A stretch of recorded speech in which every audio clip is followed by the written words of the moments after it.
Ya, selamat sore ya, Ilovers ya. Kita di putaran yang ketiga di jam 3 kali ini. Seperti janji saya tadi bahwa saya kehadiran tamu spesial saya yang kita coba untuk ngobrol-ngobrol santai soal perkembangan Piala Euro 2020. Nah, saya ini pakai kostumnya Inggris nih ya. Baiklah kalau gitu, langsung saja saya akan menyapa tamu spesial saya bersama dengan Mas Aji. Yap. Halo, apa kabar Mas Aji? Apa kabar? Alhamdulillah baik. Baik ya. Mas Johan, selamat sore juga untuk pecinta sepak bola. Sekarang ini kan lagi penuh ya, untuk di bulan Juni sama Juli ini lagi padat untuk sepak bola gitu. Selain Piala Eropa 2021, harusnya Piala Eropa ini kan digelar tahun kemarin, tapi karena pandemi maka digeser di tahun 2021. Dan bertepatan dengan Piala Eropa ini juga ada pagelaran Copa America yang akan berlangsung di Brasil pada tanggal 13 sampai dengan 10 Juli. Nah, ini yang menarik adalah ketika pergelaran Piala Eropa, Piala ataupun Copa America ini kan seharusnya digelar di Kolombia dan Argentina. Di dua negara harusnya digelar tahun kemarin, tapi Kolombia menarik mundur karena ada perang politik di negaranya. Kemudian Argentina juga mundur karena pandemi COVID-19 yang begitu besar di sana. Kemudian akhirnya Konfederasi Sepak Bola Amerika Selatan menunjuk Brasil. Padahal di Brasil sendiri sampai saat ini juga masih tinggi angka kematian COVID. Padahal kalau dihitung itu di Brasil itu kalau nggak salah tingkat kematiannya nomor 2 setelah Amerika Serikat. Nah, ketika ditunjuk Brasil sebagai tuan rumah Copa America 2021, sebetulnya para pemain Brasil ini sempat akan mengancam mogok bermain. Mereka protes menuntut agar pemerintah menolak penunjukan itu. Tapi kemarin Mahkamah Agung Brasil memutuskan bahwa menerima dan mengizinkan Copa America digelar di Brasil yang akan dimulai besok, di mana Brasil akan berhadapan kalau tidak salah dengan Venezuela di partai pertama. Jadi itu Ilovers ya, tampilan ataupun juga obrolan saya untuk pemula sekarang ini untuk mengawali perjumpaan kita. Tapi sebelumnya saya ingin sekali jadwal agenda sekarang ini, Aji gimana Ji? Dirimu Ji? Sibuk ya dengan syutingnya ya. Alhamdulillah lancar ya. Masih sibuk. Sementara meskipun sepak bola nasional akan dimulai besok Juli. Tahun kemarin kan vakum. Ya alhamdulillah sekarang ini sudah mulai agak setelah Polri memberikan izin ya. Kayak kita ucapkan terima kasih untuk Kapolri yang sudah memberikan izin untuk sepak bola nasional bisa kembali bergulir.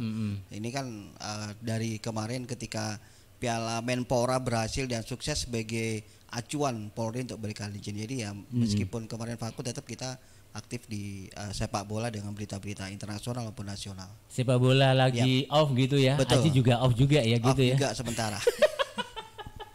Tapi nggak masalah ya Ji ya, karena kan memang itu kondisi yang sekarang ini memang nggak bisa nggak memungkinkan gitu ya Ji ya. Dan Ilovers ya, kalau saya melihat dari Aji ini Aji ini orang yang saya tahu persis ya bagaimana dulunya, dan memang luar biasa sekali action yang dilakukan oleh Aji sampai dengan persepak bolahan yang ada di Indonesia. Aji ini juga tahu bagaimana sih perkembangan persepak bolahan di Indonesia, apalagi di kota Surabaya, Persebayanya ya Ji ya. Betul. Dan ini saya todong langsung menjadi komentator saya di siang hari ini atau di sore hari ini untuk kita ngobrolin terkait dengan persepak bolahan Piala Euro 2020. Dan tentu seperti kemarin ya Ji ya. Betul. Kemarin itu kita virtual Ji ya. Virtual. Kita sempat ngobrol mengenai Piala ini suara Eropa. Kamu kok sedikit hilang gitu, kenapa ini? Ya ini agak grogi mungkin ya. Oh gitu ya. Padahal seharusnya saya yang grogi dengan dirimu gitu ya Ji. Ya, jadi ini penjajakan dulu. Ibarat pemain sepak bola gitu baru penjajakan dulu. Ji, dirimu kemarin kan Italia Ji ya, mengandalkan Italia karena Italia sendiri memiliki peluang ya di dalam hal ini. Sebagai tuan rumah Ji ya. Ini aku ini pakai Inggris. The Three Lions ya. Ini Inggris ya, betul. Jadi Inggris mania. Saya tetap pegang Prancis. Prancis ya dirimu ya. Prancis ya. Lihat aja nanti ya gitu. Ya. Oke, gimana Ji? Kalau melihat dari perkembangannya kemarin tadi malam, partai pembuka yakni Italia melawan Turki dan hasilnya 3-0 kalau nggak salah ya. Dan ini kalau boleh dikatakan tahun ini adalah tahun kebangkitan dari Italia ya. Jadi kita tahu pada tahun 2017 ketika dipegang oleh Gianpiero Ventura, di mana Italia ini gagal total untuk menjadi salah satu finalis di Piala Dunia 2018. Dan ini menjadi satu hal yang tentunya sangat disayangkan ketika Italia sebagai salah satu raksasa Eropa ini tidak bisa lolos di Piala Dunia 2018. Bahkan pada saat itu sempat ada info para pemain ini sempat berseteru dengan staf pelatih ya, karena salah satunya adalah pemain AS Roma kalau tidak salah, yaitu Daniel De Rossi.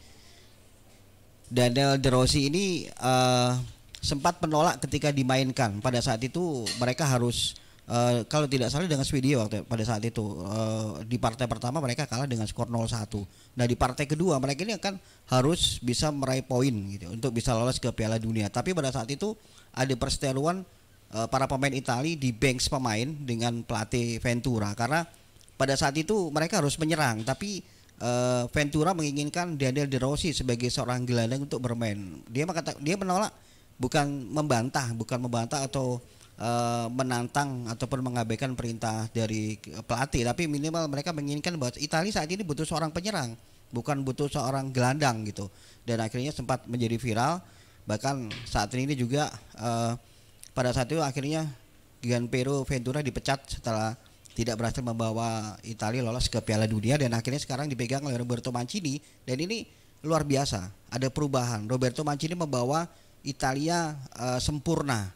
Dalam beberapa pertandingan mereka tidak kalah, bahkan menang terus. Dan ini adalah kemarin ketika Italia berhasil meraih 3 poin atas Turki. Ini juga satu sejarah bahwa Italia ini berhasil mencetak 3 gol dalam pembukaan turnamen besar. Biasanya mereka maksimal hanya mencetak 2 gol. Dan apalagi kemarin ini juga yang gol pembuka dari Italia sendiri dibuka oleh Matthias Demiral, salah satu pemain Juventus ini yang bermain di Serie A. Nah ini menarik bahwa Italia akhirnya bersama Roberto Mancini menjadi sebuah tim yang saat ini boleh dikatakan sebagai salah satu calon kuat untuk juara. Tapi dimanapun sebuah turnamen, ketika sebuah tim bisa mengawali pertandingan pertama ataupun pembuka dengan sebuah kemenangan, maka untuk selanjutnya mereka akan terlepas dari beban untuk bisa mulai pertandingan berikutnya. Dan kita ketahui bahwa ada 24 negara. Ya. Tentu ini ada Spanyol, kemudian ada Prancis yang andalannya Aji sendiri. Betul. Dan kemudian ada apa lagi? Belanda juga ya, boleh ada dikatakan Portugal juga ini gitu Portugal, ya. Salah satu juara bertahan ketika di tahun 2016 kemarin kalau tidak salah mereka menjadi juara. Sampai saat ini masih ada nama Cristiano Ronaldo. Nah, Cristiano Ronaldo ini salah satu pemain yang sampai saat ini menjadi pencetak gol terbanyak bersama timnas. Meskipun sampai saat ini masih dipegang atau rekor itu dipegang oleh penyerang Iran, yaitu Ali Daei yang dengan 109 gol. Sementara untuk Cristiano Ronaldo sendiri saat ini sudah mencetak 103 gol. Nah, tapi yang menarik di sini ya Mas Johan dan juga Station Lovers ya, bahwa Piala Eropa ini ketika digelar ini menariknya adalah bersamaan atau berhadapan dengan pandemi. Bahwa ketika Piala Eropa bergulir ini banyak tim-tim peserta finalis Piala Eropa ini diganggu dengan badai para pemain mereka yang terjangkit COVID-19. Salah satunya mungkin adalah Spanyol, di mana ketika berhadapan dengan Lituania, Sergio Busquets dan juga Daniel Llorente ini mengalami atau terjangkit virus corona yang akhirnya bahwa Luis Enrique ataupun menarik semua pemain senior ketika mereka akan beruji coba dengan Lituania. Kemudian mereka menurunkan tim U21 meskipun mereka bisa memenangkan dengan skor 4-0. Kemudian ada juga pemain dari Belanda ini meninggalkan kiper Jasper Cillessen yang terkena COVID. Dia dinyatakan positif pada 28 Mei dan akhirnya ditinggal. Kemudian di Rusia juga ada pemain yang dinyatakan positif pada 11 Juni yaitu Andrei Mostov. Di mana Rusia ini terpaksa mengganti gelandang Andrei Mostov dengan bek Roman Geniev dalam skuadnya setelah dia dipastikan positif corona. Kemudian Skotlandia ada John Fleck. Kemudian Spanyol itu tadi 2 pemain Sergio Busquets dan juga Diego Llorente, yang artinya bahwa para peserta finalis Piala Euro 2020 ini saat ini harus benar-benar menerapkan prokes yang sangat-sangat ketat, seperti juga halnya di Copa America. Ketika di Copa America boleh bergulir atau digelar di Brasil dengan catatan semua tim harus menggunakan pesawat pribadi ketika mereka harus bertanding dari stadion ke stadion. Seperti itu, Mas Johan. Ini untuk keamanan diri sendiri gitu ya, keamanan diri sendiri. Apalagi sekarang ini kan Piala Eropa ini digelar di 11 negara.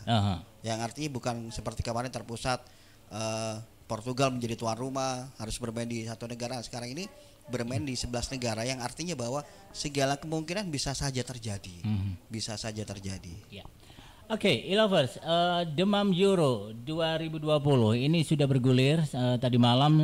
Italia melawan Turki, di mana Italia yang unggul 3-0, dan memang kapasitas Italia ini memang cukup bagus ya. Karena di sana kan ada beberapa pemain yang bermain untuk Italia. Boleh dikatakan dari kalau kita ngomong soal roda kompetisi, meskipun tidak segarang atau tidak segemerlap di Liga Inggris, tetap Italia menjadi salah satu kompetisi terbaik di Eropa.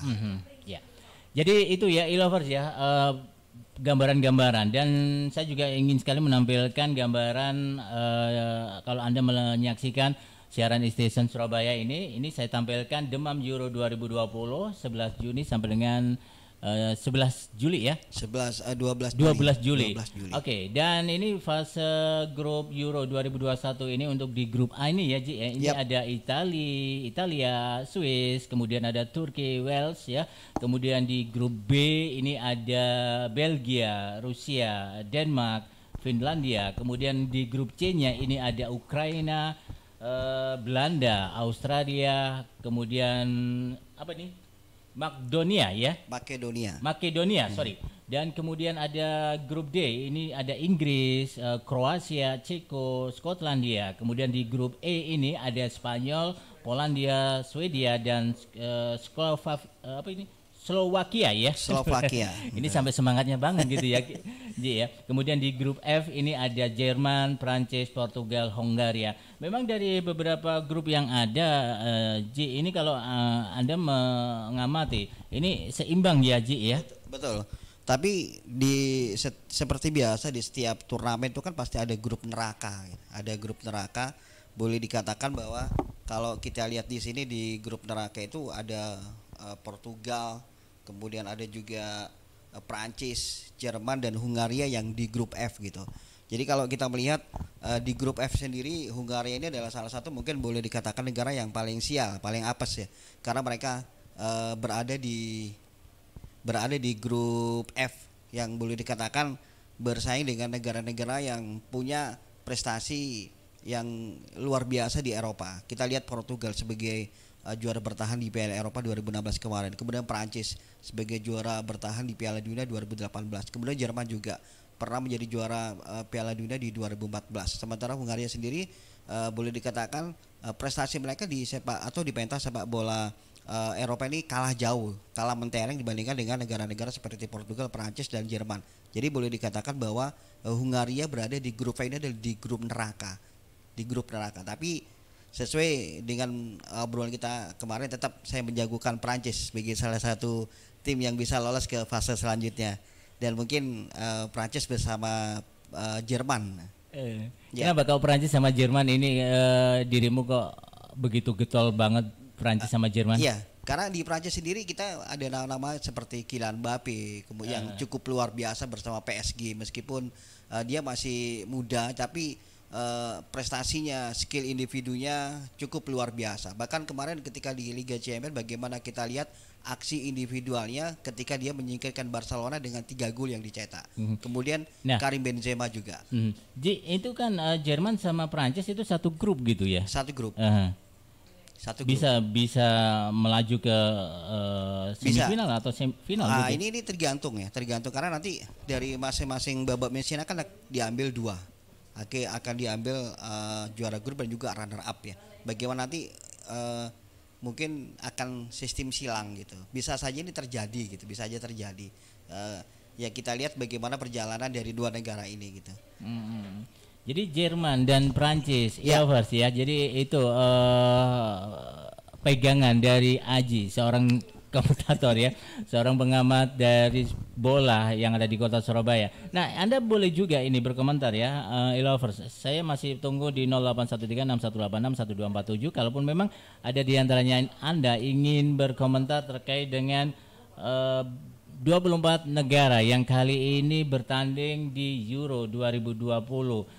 Dan tentunya ada Italia di grup A yang besar-besar ya, ini ya, Ji ya. Grup B ini ada Denmark, ini juga cukup bagus ya, Ji ya. Yap, Denmark ini ada beberapa pemain mereka yang bermain di kompetisi Eropa ya. Jadi kompetisi Eropa, jadi boleh dikatakan dari skill mereka juga tidak bisa dipandang sebelah mata gitu. Tapi yang pasti memang yang paling menarik di sini adalah kesiapan mereka, terutama dari strategi pelatih bagaimana mereka bisa menerapkan strategi yang pas untuk partai-partai pembuka, karena biasanya partai pembuka ini adalah mereka ini dol ataupun demam panggung ya, boleh dikatakan demikian, demam panggung, karena mereka mempunyai beban yang tinggi untuk bisa melewati ujian pertama. Tapi ketika mereka bisa melewati ujian pertama dengan kemenangan seperti yang didapat oleh Italia, maka untuk selanjutnya ini biasanya beban itu lepas.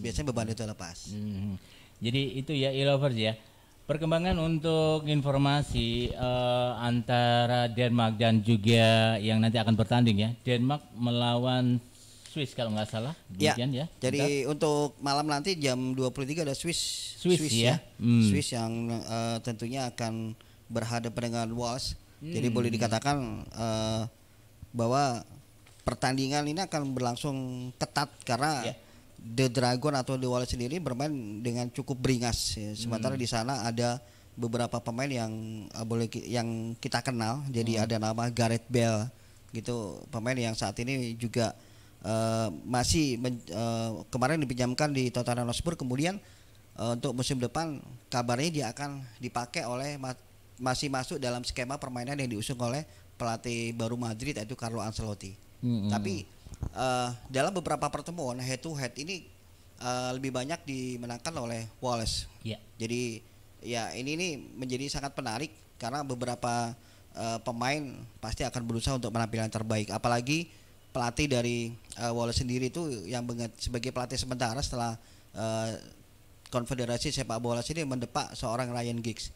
Jadi ini yang apalagi pemain yang pelatih ini belum mempunyai satu prestasi yang membanggakan di Eropa. Menjadi satu tantangan sendiri bagi pelatih Wales sendiri ini. Dan untuk jadwal Wales dan melawan Swiss ini nanti ya. Betul. Di jam 20 ya. Dan kemudian nanti di Denmark jam 23-nya melawan Finlandia ya. Betul. Ya? Dan ini memang partai yang begitu seru ya, Lovers ya. Bahwa pertandingan mulai dari babak pertama sampai atau di putaran pertama sampai dengan putaran yang terakhir ini menjadikan sebuah ladang tersendiri ataupun juga sebuah laga sendiri agar saling menjatuhkan lah istilahnya, saling mengalahkan. Betul, ya Ji ya. Betul. Jadi kita melihat bahwa Piala Eropa ini kan menjadi boleh dikatakan sebagai sebuah kompetisi mini setelah Piala Dunia. Kalau Piala Dunia ini kan negara-negara seperti Asia, kemudian zona Amerika Selatan mereka bisa masuk. Tapi kalau untuk Piala Eropa hanya negara-negara yang di Eropa gitu. Dan mungkin yang menarik di sini adalah masih pertandingan di grup A, yaitu Wales yang akan berhadapan dengan Swiss, di mana di 7 pertandingan terakhir ini tercatat bahwa The Dragon atau julukan dari Wales ini mengantongi lebih dari 3 kartu merah. Ini menunjukkan bahwa mereka ini bermain cukup beringas ya. Tapi kita jangan membandingkan dengan timnas kemarin. Kita menghadapi Vietnam di mana timnas mendapatkan sebuah hujatan dari pecinta sepak bola Vietnam, karena mereka menganggap bahwa ketika timnas Indonesia bermain dengan Vietnam ini cukup kasar gitu. Cukup kasar dengan sliding tackle yang permainnya cukup keras, meskipun timnas ini harus kalah dengan skor 4-0 gitu. Dan Wales ini juga membukukan catatan yang kurang impresif di 5 pertandingan terakhir, di mana mereka tumbang 2 kali, imbang sekali, dan menang 2 kali gitu. Meski demikian, The Dragons tidak bisa dipandang sebelah mata karena di sana sekali lagi ada Gareth Bale dan kawan-kawan yang berstatus semifinalis Piala Eropa 2016. Dan kalau kita melihat partai yang lain, ini Denmark melawan Finlandia. Adapun daftar skuad dari timnas Denmark di Euro 2020 ini memang layak dinantikan ya. Apakah ke-26 pemain itu akan bisa juga bikin dinamit Denmark ini menyalak lagi seperti halnya Piala Euro atau Piala Eropa maksudnya. Betul. Piala Eropa di tahun 1992 yang lalu.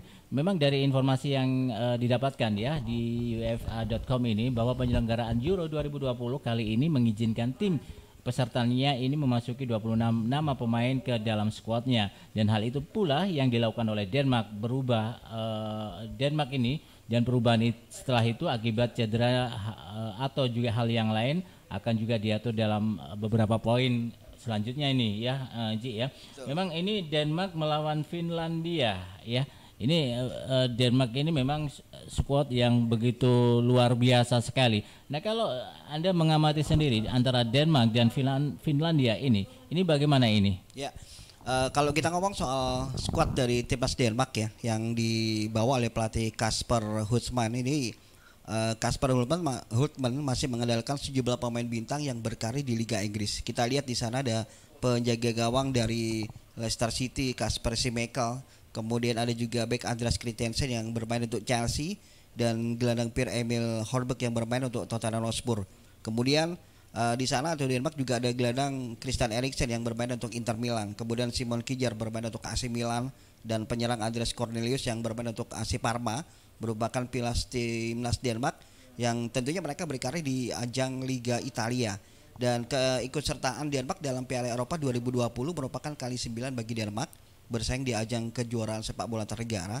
Dan tentu kalau kita melihat raihan prestasi dari Denmark sendiri dalam Piala Eropa adalah meraih gelar juara saat tampil di Piala Euro 1992 di Swedia. Dan artinya bahwa kalau kita melihat skuad dari timnas Denmark, boleh dikatakan bahwa Denmark masih unggul jauh atas Slovenia.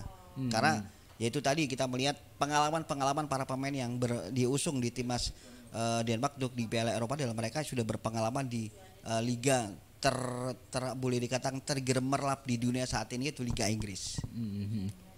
Dan sementara untuk Finlandia sendiri bagaimana, Ji? Ya, untuk Finlandia boleh dikatakan bagikan langit ya, ataupun bumi dan langit gitu. Kita melihat Finlandia sendiri bukan termasuk tim unggulan di sini, dan boleh dikatakan mereka harus benar-benar berharap sebuah keajaiban. Tapi jangan diremehkan bahwa biasanya ketika tim itu berhadapan dengan tim-tim besar, mereka beranggapan bahwa kalah adalah suatu hal yang biasa. Mereka akan dianggap luar biasa ketika berhasil imbang, apalagi mereka berhasil mengalahkan tim yang lebih diunggulkan, seperti itu. Tapi nggak boleh dianggap remeh ya. Betul, ya? Betul. Karena memang skuad atau negara-negara yang bukan lagi primadona di kalangan persepak bolahan ini bisa-bisa saja muncul ya, Ji. Betul. Apalagi boleh dikatakan bahwa ini merupakan pertama kalinya keikutsertaan Finlandia di Piala Eropa, karena Piala Eropa 2020 ini merupakan kompetisi bergengsi pertama yang diikuti oleh Finlandia sejak didirikan pada tahun 1907. Finlandia ini belum pernah satu kali pun mengikuti kompetisi besar, entah itu Piala Dunia atau Euro sekalipun. Dan saat ini timnas Finlandia juga menduduki peringkat ke-54 di ranking FIFA. Dan Finlandia juga berhasil mengumpulkan poin sebanyak 1.410 di bawah Ekuador dan juga Islandia. Dan merupakan sebuah kebanggaan bagi Finlandia. Lolosnya Finlandia ke kompetisi bergengsi negara Eropa tidak terlepas diracikan dengan pelatih Markku Kanerva.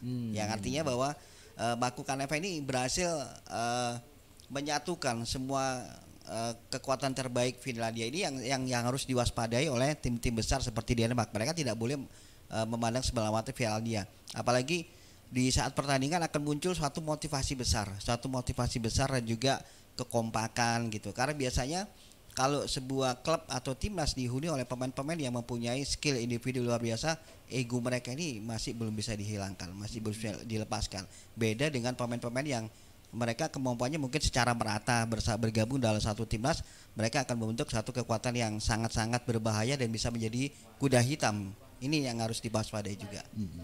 Nah, kalau tim Inggris nih, kalau ini Aziz kemarin favorit dari Inggris Mas. sempat juga diselenting ya, bahwa tim Inggris itu memang di awal-awal aja gitu ya, Betul. gencar-gencarnya, tiba-tiba ketika mendekati masa atau mendekati babak-babak yang memang ini menjadi penentuan kita, ini ternyata Inggris itu agak sedikit down gitu ya. Nah, ini kalau Anda sendiri gimana, Ji? Karena harus diakui bahwa Inggris ini adalah nenek moyang sepak bola. Kemudian secara kompetisi sampai saat ini Inggris juga mengungguli jauh dari kompetisi Eropa seperti di Jerman, Spanyol, Italia. Tapi di Euro 2020 atau 2021 ini pelatih timnas Inggris Gareth Southgate mengandalkan skuad kolaborasi, skuad muda, pemain yang syarat penuh pengalaman dan sejumlah pemain muda yang mengguncang di liga-liga Eropa. Di sana ada gelandang berusia 17 tahun, Jude Bellingham. Kemudian ada Bukayo Saka, ada Phil Foden, Jadon Sancho, Reece James, kemudian Mason Mount dan Declan Rice adalah pemain muda yang pertama ataupun akan membuat kekuatan yang harus patut diperhitungkan oleh peserta-peserta di Liga Eropa ataupun di Piala Eropa. Jadi yang pasti adalah bagaimana Gareth Southgate harus mengupayakan juga mengoptimalkan kekuatan dan kemampuan para pemain muda yang saat ini diusung oleh timnas Inggris. Jadi meskipun kayak gitu, ini ya Ji ya, tiap-tiap negara memiliki sebuah peran ataupun juga harus berjuang keras gitu. Betul, ya Ji ya. Betul. Karena sampai saat ini yang menjadi catatan bahwa Inggris belum pernah menjadi juara Euro. Prestasi terbaik lolos ke semifinal ini pada tahun 68 dan 96. Dan pada Piala Eropa 2016, nah ini Inggris ini hanya mampu lolos ke babak 16 besar. Dan setelah kalah oleh tim kejutan Islandia. Padahal secara materi, secara kualitas, secara kompetisi Islandia ini masih jauh di bawah dari Inggris. Kenapa itu? Nah, ini menunjukkan bahwa kekuatan-kekuatan yang boleh dikatakan di awal dianggap remeh justru bisa menjadi kekuatan besar. Dan ini mungkin ada kemampuan meremehkan juga. Ini yang harus benar-benar Gareth Southgate memberikan satu wawasan kepada para pemain, jangan sekalipun meremehkan kekuatan-kekuatan yang boleh dikatakan masih di bawah oleh timnas Inggris. Termasuk dirimu tidak meremehkan? Saya tidak meremehkan, tapi saya melihat bahwa kemampuan siaran gitu ya. Betul. Saya melihat kemampuan Prancis ini dengan pemain-pemain yang diusung oleh Didi Deschamps. Bagaimana kita melihat seorang Karim Benzema yang kurang lebih sekitar 5 tahun tidak berseragam timnas karena dia mempunyai masalah dengan rekan timnya, dan akhirnya atas desakan kanan kiri dan oleh pecinta sepak bola di Prancis, akhirnya Didi Deschamps memberikan kesempatan Karim Benzema untuk kembali berseragam timnas Prancis. Dan juga jangan dilupakan bahwa Karim Benzema sudah mulai menunjukkan tajinya sebagai seorang striker yang ditakuti ketika dia bermain bersama Real Madrid. Kita masih menunggu apakah nanti di tangan seorang Carlo Ancelotti Karim Benzema kembali bisa bersinar atau justru akan semakin tenggelam. Nah, Ji, kalau boleh tahu nih materi-materi pemain yang ada sekarang ini ya Ji ya, seperti halnya Euro tahun sebelumnya, ini perbandingan ataupun juga bagaimana sih kemampuan dari atau skill dari yang dimiliki oleh pemain-pemain Euro itu tiap-tiap dekade gitu Ji? Mungkin ada Aji punya tanggapan sendiri Ji? Pergelaran dari Piala Eropa sendiri ini pasti memunculkan pemain-pemain yang baru ya, pemain yang boleh dikatakan mereka di usia emas gitu, seperti Erling Haaland, Jadon Sancho dan sebagainya. Tapi jangan lupakan juga bahwa masih ada pemain-pemain veteran di sana. Ada Cristiano Ronaldo bersama Portugal, kemudian sampai Manuel Neuer yang bermain bersama Bayern Munchen sekarang di Jerman. Dan dari pos penyerang ini kita masih bisa melihat bagaimana Cristiano Ronaldo diandalkan bersama Portugal, padahal usia Cristiano Ronaldo saat ini sudah 36 tahun. Kemudian masih ada nama Karim Benzema dan Oliver Giroud dari timnas Prancis yang masing-masing berusia 33 dan 34 tahun. Dan nama-nama terakhir masih panas-panasnya berburu rekor sepanjang masa, yang artinya bahwa pemain-pemain yang dulu seperti Cristiano Ronaldo, kemudian Oliver Giroud dan Karim Benzema, kemudian juga pemain-pemain yang saat ini mungkin di usianya sudah waktunya mereka pensiun. Nah, ini masih bisa diandalkan. Berarti para pelatih ini kan masih membutuhkan pengalaman untuk bisa membina atau membimbing para pemain muda. Ini yang sangat dibutuhkan, karena kalau sebuah timnas hanya berisikan pemain muda ketika mereka berlaga di pentas sebesar seperti Piala Eropa, ini sangat riskan. Karena biasanya para pemain muda ini kan secara emosi mereka labil gitu. Tapi kalau ketika di situ ada disisipkan pemain-pemain yang syarat pengalaman, mungkin mereka pemain ini bisa mengatur. Kemudian bagaimana menekankan pemain muda untuk tidak terlalu terbawa emosi.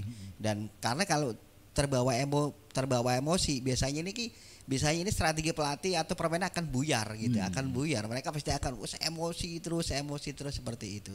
Apalagi ketika mereka dituntut untuk menang, kemudian mereka dalam kondisi tertinggal. Dan ini peran-peran pemain-pemain tua, pemain veteran, pemain berpengalaman sangat dibutuhkan untuk menenangkan para pemain muda yang secara jiwa, secara semangat masih cukup tinggi.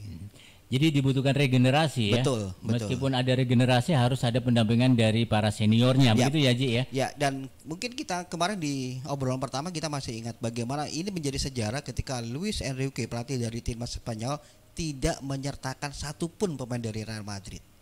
Padahal di situ ada Mas Sergio Ramos yang menjadi kapten yang tidak tergantikan bersama timnas Spanyol. Tapi Luis Enrique mengatakan bahwa mereka akan memanggil pemain-pemain yang siap, pemain-pemain yang selalu diturunkan oleh pelatih di klub gitu. Jadi mereka atau Luis Enrique berani bertaruh bahwa dia berani menghadapi hujatan, mengambil resiko untuk tidak menyertakan pemain-pemain Real Madrid dalam skuadnya bersama timnas Spanyol.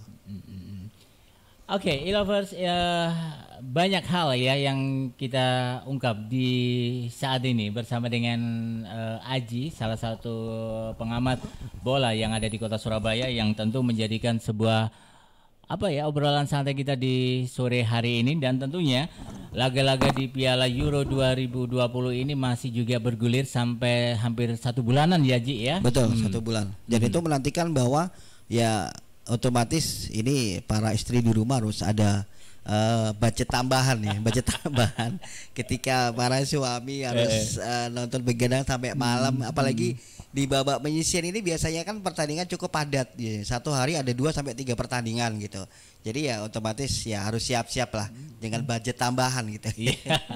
Saya sepakat sekali itu kalau ada budget tambahan untuk menonton gitu ya. Tapi sayangnya kita belum dulu ya untuk nobar ya. Lebih baik kita nonton sendiri-sendiri di rumah masing-masing gitu ya Ji ya. Karena kemarin juga ada himbauan dari Wakapolrestabes Surabaya untuk menghimbau karena kondisi lah, apalagi kemarin Bangkalan, kemudian Kudus juga dalam kondisi lockdown. Jadi ya berharap untuk warga Surabaya tidak mengadakan nobar dan tidak ada kumpul-kumpul gitu.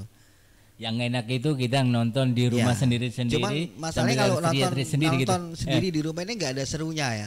Kita harus teriak sendiri, kemudian kita harus menyediakan kopi sendiri. Beda kalau kita kumpul-kumpul bareng ya. Aduh, ya memang kondisi pandemi ini membuat kita harus ekstra keras, berhati-hati ya Ji ya, agar kita sendiri juga terhindar dari wabah COVID gitu ya. Dan semuanya pada sehat-sehat semuanya gitu loh. Amin. Yang pasti bahwa masyarakat ataupun e-lover sendiri jangan sampai lupa tetap menerapkan protokol kesehatan untuk memakai masker, menjaga jarak dan mencuci tangan. Ini sangat perlu ini. Baik. Oke, Ji, ending kita di sore hari ini apa yang ingin Anda sampaikan kepada e-lovers dan juga perkembangan ataupun juga prediksi-prediksi yang nanti akan terjadi di Euro 2020. Silakan Ji. Prediksi ataupun nominasi ataupun unggul ini adalah sebagai sebuah bumbu dalam sebuah pertandingan gitu. Karena siapapun yang nanti muncul menjadi juara di kompetisi seakbar Piala Eropa adalah mereka dengan pelatih yang mempunyai strategi jitu, pemain yang sudah siap dengan strategi dan juga kekompakan tim.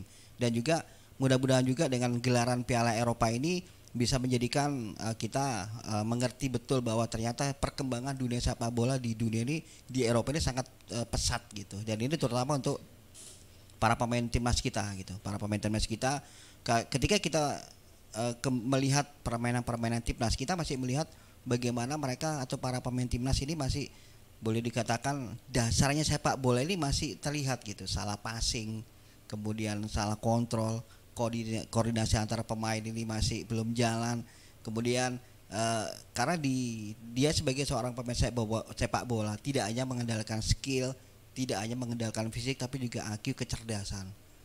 Pemain Eropa mereka bisa menyinergikan, menyatukan skill, fisik dan juga kecerdasan. Ini yang kita berharap bahwa menjadi sebuah contoh yang harus ditonton, yang harus ditiru oleh para pemain timnas kita, dan juga mudah-mudahan sportivitas, terutama sportivitas yang benar-benar harus diutamakan dalam dunia sepak bola.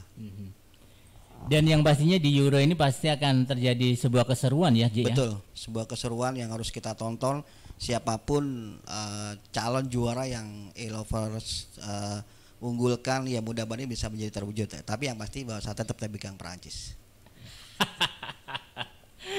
Prancis dan tadi Jerman ya, Jerman nomor 2 ya. Jerman betul. Kalau Prancisnya nomor 1 gitu ya, karena memang materi-materi pemainnya ya lumayan bagus ya. Iya, bukan membandingkan tim-tim yang lebih komplit, tapi saya yakin bahwa dengan Didi Deschamps sebagai seorang pelatih bertangan dingin gitu mampu membawa Prancis yang terbaik. Anda sendiri menjago siapa ini E-Lovers? Kalau Aji ini Prancis yang pertama dan kemudian Jerman yang keduanya. Kalau Anda siapa ini yang akan muncul atau akan menjadi sang juara di Euro 2020? Benar ya, Ji ya? Siap.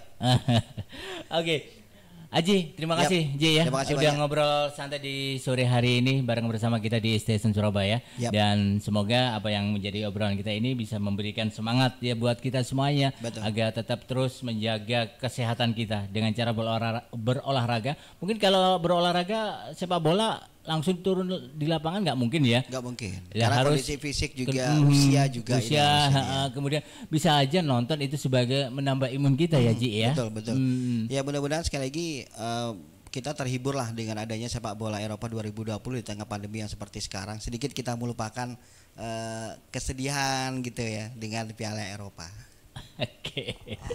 Pokoknya semuanya lancar semua, Ji ya. Amin. Kalau Liga Indonesia ini akan muncul gitu ya, Ji ya. Yap. Dirimu akan tampil lagi gitu, Ji ya. Berarti rezeki akan datang lagi lancar. Amin, saya aminin ya, Ji. Syuting masih terus Amin. Baik. Yap. Aji, thank you. Terima kasih juga. Sampaikan salam buat keluarga dan teman-teman yang ada di lapangan ataupun di olahraga ya, Ji ya.